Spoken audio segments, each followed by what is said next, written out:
In this video, we're going to be talking about blood tests and how they are important to help you with diagnosing your hair loss. By testing nutritional, hormonal, or other diseases with your blood work, you can then start to rule out anything that could be causing your hair loss. I'm going to be doing a blood test and analysing the results with you guys and tell you about my plan in rectifying anything that I find that is abnormal in my blood. Hello, welcome back to my channel. I'm really excited for this video. It's going to be a bit of an interesting one, a bit invasive, a bit personal.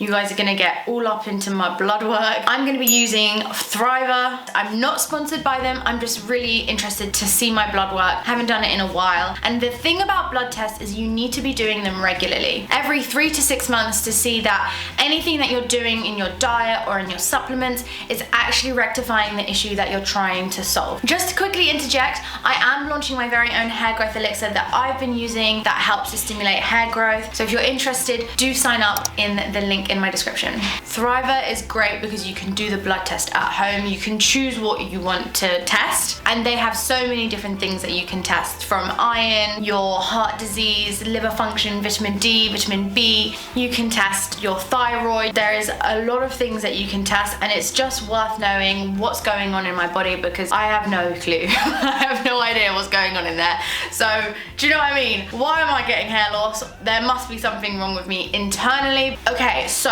let's talk what I tested. The most important thing I wanted to test was my iron profile. Iron is a key contributing factor to hair loss in women. I have very heavy periods, so it's really hard to keep up my iron stores, and you need an iron store of 70 and above to have optimal hair growth. You want to have balanced hormones because any hormonal imbalances can cause hair loss. So I am checking my testosterone. There is an enzyme that converts testosterone to DHT. DHT binds to the hair follicle and miniaturizes the hair. It is a factor into causing hair loss, especially in men. On the website, it's really cool to use. So they actually give you a survey. They ask you what is your main health concerns and recommend different blood tests based on your answers. What is your main health concerns? So mine was lack of energy levels, sleep, and living a nice, long, healthy life. I think that should be everyone's top priority.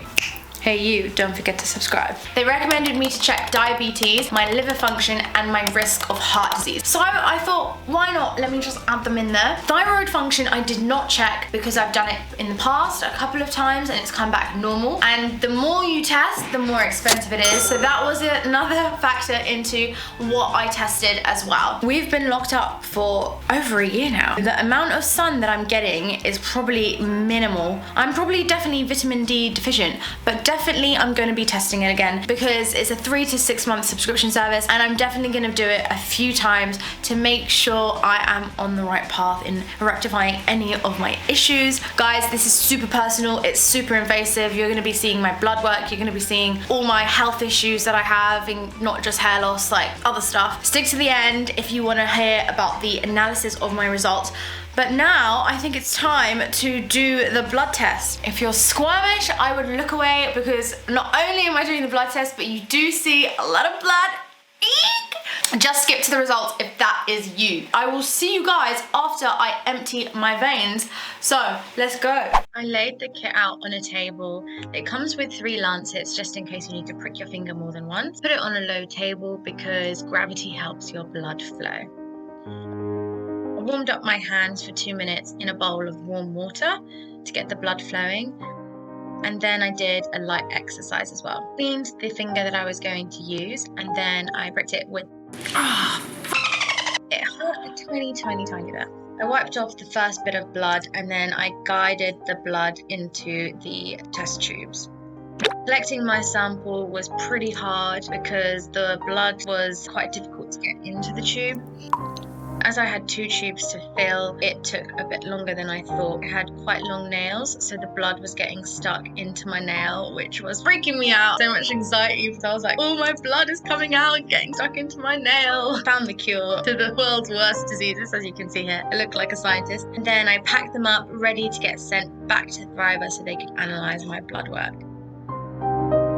They come back pretty quickly. I was pretty surprised. I will talk about my results and what the doctor said. My testosterone was very abnormal, that I have polycystic ovaries. So for those of you who don't know, that's just cysts in your ovaries. He mentioned that because of my abnormal testosterone, it's not the best, but it's quite common in people that have polycystic ovary syndrome. What I find with polycystic ovaries is that some people experience facial hair and more hair. The doctor that I had previously said that polycystic ovaries doesn't cause hair loss, but it's a mixed bag because some people have been saying that polycystic ovaries could cause hair loss. So I'm a bit confused on that part. Testosterone is a key contributing factor to DHT. Too much testosterone could be allowing my body to convert it into DHT. Takeaway from this is that I need to reduce my testosterone levels. I'm supplementing with saw palmetto, which helps to block DHT. Because I've got high testosterone, that is a key factor. I'm going to continue with that saw palmetto supplementation. Other ways I'm going to naturally reduce my testosterone is flaxseed, mint, and vegetables. I know that those are some natural ways to reduce testosterone. It's spironolactone, and that is something that women take as a way to reduce their testosterone levels.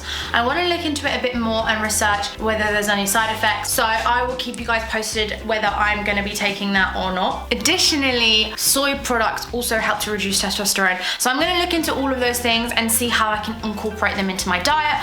Now, my iron profile is very interesting. The doctor said that my iron stores are normal. I would disagree. He said my iron stores came out at 40. As we know, we need 70 optimal level to have hair growth. I have heavy periods. I haven't been as consistent with my iron supplementation. One thing that he did say, which was abnormal, that the iron in my blood and my transferrin is the protein that has lots of iron bound to it. He said it was abnormal. Transferrin is a protein that carries iron around the body. It's a protein that the iron binds to. I've got high iron in my blood and my transferrin saturation is high. I'm an iron supplement. Or there's a genetic disorder called hemochromatosis, which means that your body cannot absorb iron correctly. Now, hemochromatosis is a genetic disorder. What it means is your iron builds up in your blood over time and your body just can't absorb it. I need to discern whether it's A, the supplement, or B, I've got hemochromatosis. What's a bit concerning is that when I did a DNA test in 23andMe, I've got 2 gene variants that can cause hemochromatosis. So I need to rule that out. But I'm hoping it is because I've been taking iron supplements, but I wasn't taking them close to the time of the test. But the doctor said that it takes a few weeks to be able to see the results of iron. It means that it could be the cause of the supplement. So that's something I'm going to take away and look into a bit more. So stay tuned if you are interested in hearing about whether I've got hemochromatosis or not. So one thing that helps with iron absorption is vitamin C. So I also tested heart disease and diabetes. They came back as normal. So at least there's one less thing to worry about. So give me a thumbs up for that. I like the video if you're enjoying this type of content and learning about my personal health issues. So in summary, guys, I would recommend doing the Thriva test. It's just interesting to see my blood work, interesting to see whether the things that you're doing are helping in terms of your diet, your supplement. So my action plan is to sort out my testosterone, reduce it, and also block any DHT both topically and internally. Secondly is my iron. I really need to fix that. I need to make sure that my iron stores are 70 and above, and I need to discern whether this iron hemochromatosis thing is a thing or it's just me taking iron supplements. I'm hoping it's the latter. Once I understand that, then I can start to supplement with iron again and get my iron stores back. Green leafy vegetables, red meat, all of that. What I will say is that sometimes doctor diagnosis, you need to get different opinions that I find, because there's a lot of different viewpoints, especially in the medical community. And for me, I think you have to take your health into your own hands. And that's why I'm doing this blood test. And that's why I would recommend you doing it for your own hair loss. And I really hope that this video was informative and you got a lot out of it. If you do get the test, let me know your results. I'll be interested to see what people have also been getting. I think together, if we all support each other, I think this would be a very great way for us to connect and basically just stop hair loss. But guys, I really hope you liked the video. If there's something that you want me to try out next, do drop me a comment as well, and I will see you in the next video. Thank you so much for watching. Peace!